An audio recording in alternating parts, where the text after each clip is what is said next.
Hola, aquí tomando el aire fresco en el patio de la casa, pero entremos en materia. Amigos, bienvenidos a mi nuevo video, Volcamiento Inminente. Aquí lo tienen ustedes. ¡Aquí está! Amigos, vamos a hablar de volcamiento inminente. Y para eso hay que dar cierta explicación previa.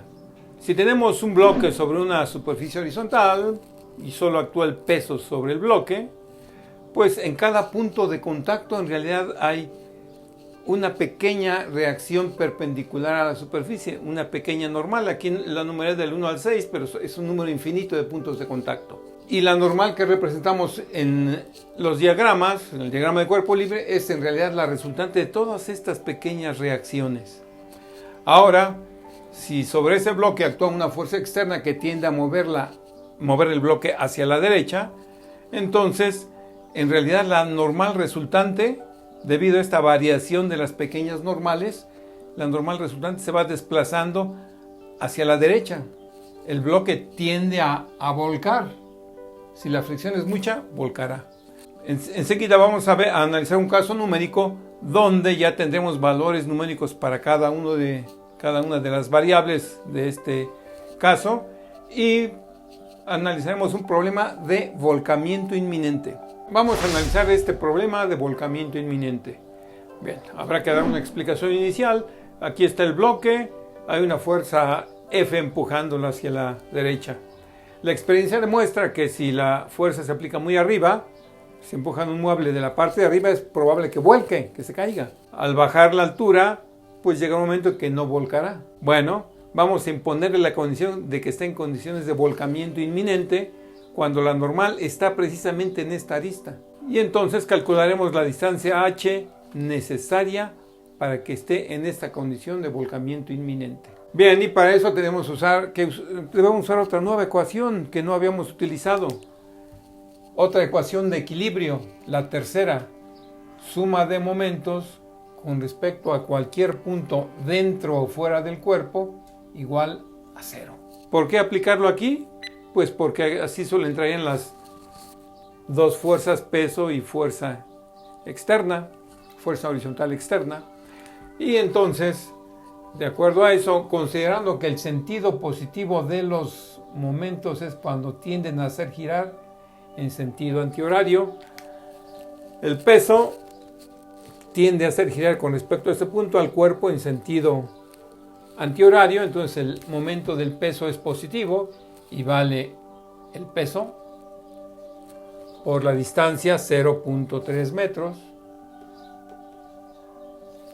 Ahora el momento de la fuerza F tiende a hacer girar al cuerpo en sentido horario, es un momento negativo y vale fuerza F por la altura h desconocida. Estas dos fuerzas no producen momento porque no hay distancia de ese punto a esas fuerzas. Y entonces la altura será el peso por 0.3. Perdón, no hay raya de fracción aquí, miren qué maravilla. Es más, sí hay entre la fuerza. Corregimos esto.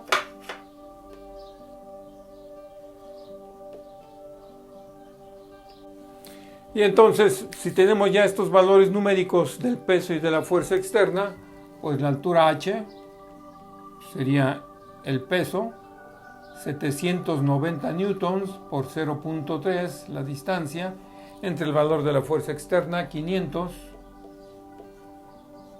Y eso nos dará un valor que ya previamente tenía aquí calculado, de 1.185 metros. 1.185 metros. Es decir, si esta fuerza F la aplicamos a una altura de 1.185, el bloque estará a punto de volcar, de tal manera que si lo subimos cualquier distancia mayor hacia arriba, ya volcará, se caerá. Eso es el volcamiento inminente. Ahora ya encontramos que esta es la altura a la que va a estar la fuerza F para que esté a punto de volcar el cuerpo. Pero nos falta comprobar si no con este valor de fuerza ya se está deslizando y tal vez en lugar de volcar se está deslizando ya. Y para eso usaremos las restantes ecuaciones de equilibrio, que ya las conocemos. Suma de fuerzas en Y igual a 0, es decir, la normal menos el peso igual a 0, es decir, la normal es igual al peso. Suma de fuerzas en X igual a 0, claro, porque hay equilibrio, es la fuerza externa F menos la fuerza de fricción igual a 0. Esta sería la ecuación 1 que vamos a usar. Y aquí tendríamos la ecuación 2.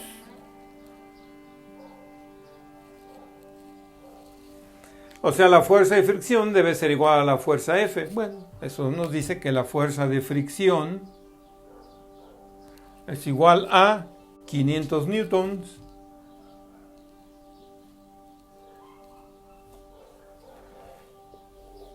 y de ecuación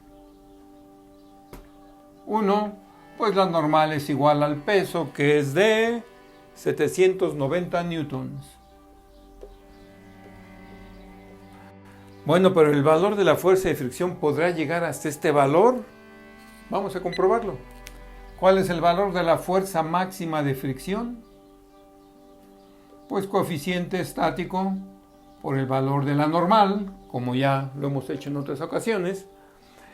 El coeficiente estático es 0.7, o sea, es una superficie bastante áspera. Por el valor de la normal, que es el peso, 790 newton. Ahora el valor que nos da de la fuerza de fricción necesaria para que esté en equilibrio sería de 553. Fuerza de fricción máxima que puede haber, 553 newton. Fuerza máxima de fricción. Entonces, la fuerza de fricción necesaria para que haya equilibrio es menor que la fuerza de fricción máxima. Conclusión, o sea, por lo tanto, hay equilibrio. Es decir, el cuerpo no se está deslizando, pero está en condiciones de volcamiento inminente para este valor de la fuerza, de la altura a la que actúa la fuerza externa F. Bien amigos, hasta aquí el video de hoy. Muchas gracias por verlo. Hasta la vista. Inge Robert.